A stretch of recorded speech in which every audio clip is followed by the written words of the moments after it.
हर खबर आपकी, आपसे, आपके लिए और उसका असर सब पर। दिन भर की तमाम ताजा घटनाओं की बड़ी खबर सिर्फ न्यूज लिंक पर। निर्भीक, निष्पक्ष, निरंतर।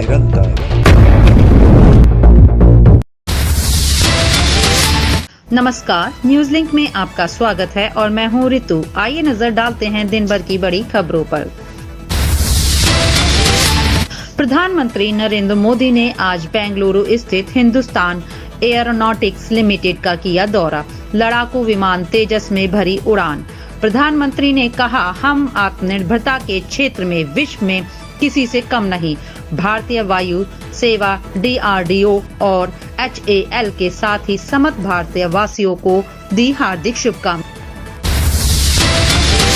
राजस्थान की 199 विधानसभा सीटों पर हुई वोटिंग।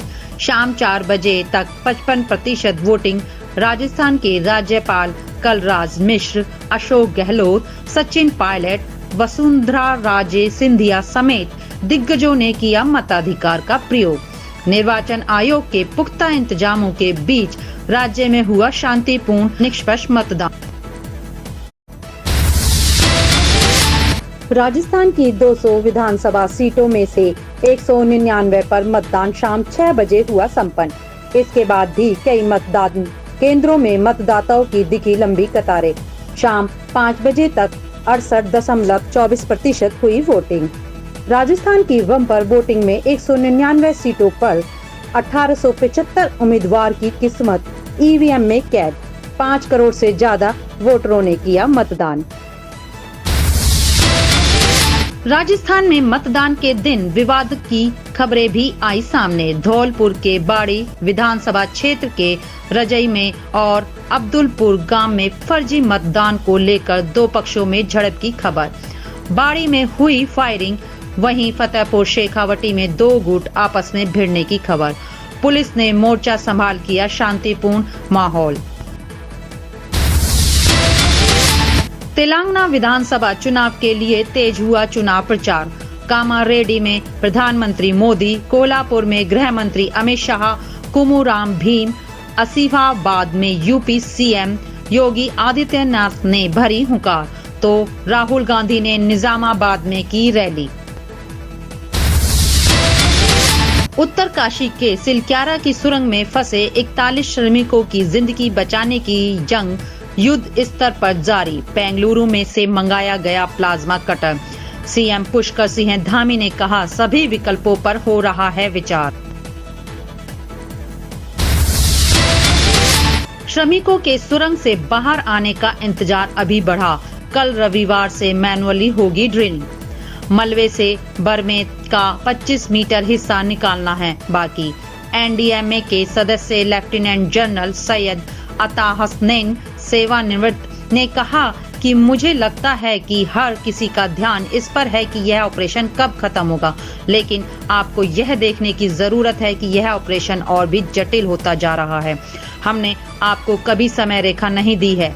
हमने अनुभव किया है कि जब आप पहाड़ों के साथ कुछ करते हैं तो आप कुछ भी भविष्यवाणी नहीं कर सकते।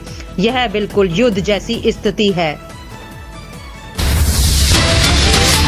भारतीय घरेलू विमानन में बना एक नया रिकॉर्ड। 23 नवंबर को लगभग 4,63,417 यात्रियों ने भरी उड़ान। नागरिक उड्डयन मंत्री ज्योतिरादित्य सिंधिया ने इसे बताया भारतीय विमानन के सुदृढ़ वर्तमान और सुनहरे भविष्य का प्रत्यक्ष प्रमाण। विदेश मंत्री डॉक्टर S जयशंकर ने पुणे में आयोजित अंतर्राष्ट्रीय संबंध सम्मेलन 2023 में लिया हिस्सा। कहा, हमें अंतर्राष्ट्रीय संबंधों को भारतीय चरित्र में ढालने के लिए अपने इतिहास, संस्कृति और ज्ञान परंपरा पर ध्यान देना होगा।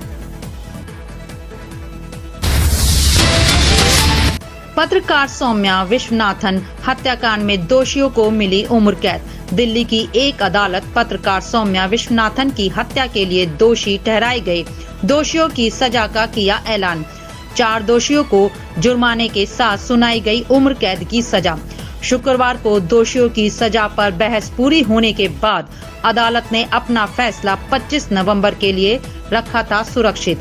एक प्रमुख अंग्रेजी समाचार चैनल में काम करने वाली विश्वनाथन की 30 सितंबर 2008 की सुबह दक्षिण दिल्ली के नेल्सन मंडेला मार्ग पर गोली मारकर की गई थी हत्या।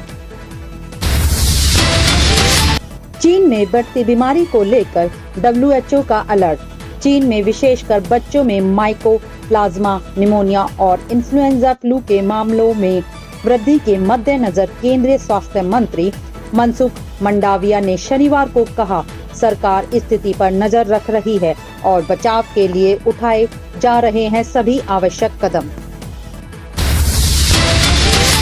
इजराइल ने की हमास की एक ओर से रिहा किए जाने वाले बंधकों की सूची की समीक्षा। संघर्ष विराम के पहले चरण में फिलहाल 24 बंधक रिहा। गाजा में पहली बार बड़ी संख्या में पहुंची मानवीय सहायता। फिलहाल इस बुलेटिन में इतना ही। देश और दुनिया की तमाम ताजा घटनाओं की बड़ी खबरों के लिए आप बने रहिए न्यूज लिंक के साथ। नमस्कार। हर खबर आपकी, आपसे, आपके लिए और उसका असर सब पर। दिन भर की तमाम ताजा घटनाओं की बड़ी खबर सिर्फ न्यूज लिंक पर। निर्भीक, निष्पक्ष, निरंतर।